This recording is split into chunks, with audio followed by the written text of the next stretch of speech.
Jadi fotosintesa ini memang pertama kita list ke PTB tahun awal 2021. Kemudian namanya dulu fotosintesa, kita rubah namanya eco farming fotosintesa di akhir tahun 2021. Dulu pantangan yang pertama, masih ingat Pak ya, boleh dibeli, boleh dijual, namun tidak boleh share sosial media karena dalam proses perizinan.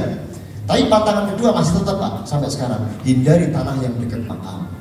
Gitu ya, akhirnya kena yang mati hidup lagi. Ini bahaya, jangan hati-hati gitu. Di pantangan kedua masih tetap sampai sekarang. Jadi orang tanya Pak pakai fotosintesa dipakai gimana? Dekat makam nggak dekat, jangan dipakai Pak, tandanya yang mati hidup lagi. Jadi ini luar biasa. Dan ini namanya eco farming fotosintesa. Dulu kemasannya 35 gram, sekarang kita naikkan menjadi 50 gram. Dan ini betul-betul pembantu sebagai pengganti NPK pada umumnya.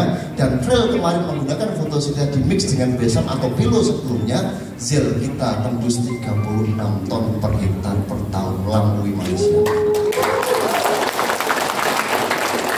Nanti ada perhitungan-perhitungannya, tapi tak kenalkan dulu. Jadi tahu ada mitra baru yang belum tahu produknya, saya kenalkan dulu.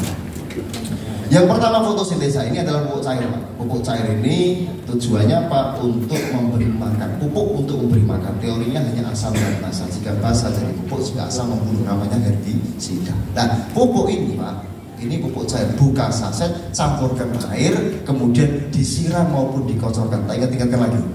Karena tanaman makan dari dua. Yang pertama stomata di bawah daun. Stomata di bawah daun. Makanya nyemprot seharusnya dari bawah ke atas. Petani kita masih banyak nyemprot dari atas ke bawah. Atas namanya mantel atau punggung. Disiram kuah, marah nggak? Jadi menyemprot harusnya dari bawah ke atas. Jadi stomata di bawah jam 10 pagi dan di atas jam 3 sore itu stomata membuka. Kalau siang dia menutup, menyerot matahari, berfotosintesis. Jadi ingat-ingat nyemprot, ngasih makan, dia harus tahu ngasih makannya di mana dulu. Mulutnya ada dua, yang pertama mulut daun, stomata, di bawahnya daun, bukan di atasnya. Pak harus jongkok, nggak harus, makanya supaya bentuknya miring supaya ditarik dari bawah ke atas, supaya kena stomatanya. Terus yang kedua menggunakan akar berarti mulut, akar di bawah, dikocor ataupun disiram. Begitu Pak. Jadi tanaman makan cuma dari dua dan dua masa, vegetatif dan generatif. Masa pemberi makan ini berarti semprot dan kocor, tapi punya syarat. Syaratnya pH-nya harus di atas 5 sampai 7. Tanaman mampu menangkap nutrisi di pH di atas 5 sampai 7. Tanaman tidak mampu menangkap nutrisi di pH di bawah 5. Itu tidak mungkin mampu menangkap nutrisi. Dan pertanyaannya, mereka makan atau tidak? Kok nggak bagus, nggak makan atau tidak? Kan kita nggak ada yang tahu. Indikasinya pada pH-nya harus dicek 5 sampai 7. Tanaman baru menangkap nutrisi.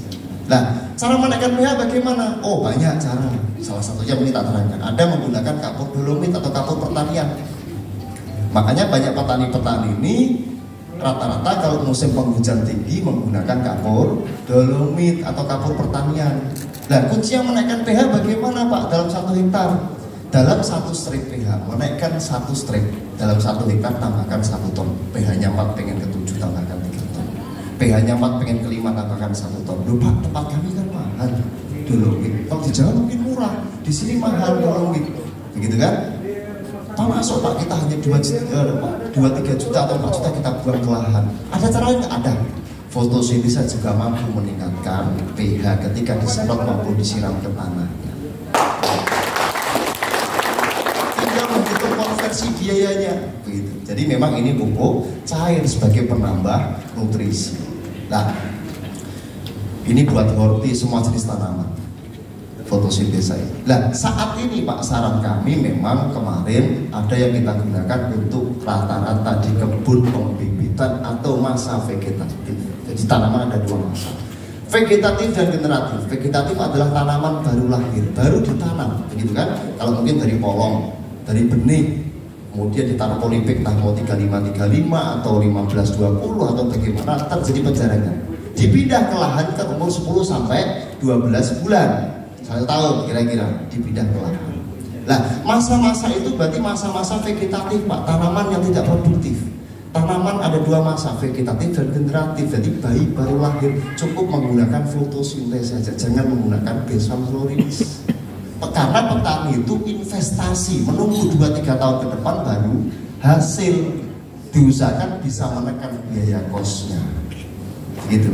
Jadi cukup menggunakan fotosintesa saja jika masih kecil. Sampai kapan? Sampai produktif, tergantung bibitnya. Ada juga kemarin si Malungun bilangnya 2,5 tahun sudah mulai berbuah setelah pindah ke lahan. Kan ada begitu juga, tergantung bibitnya.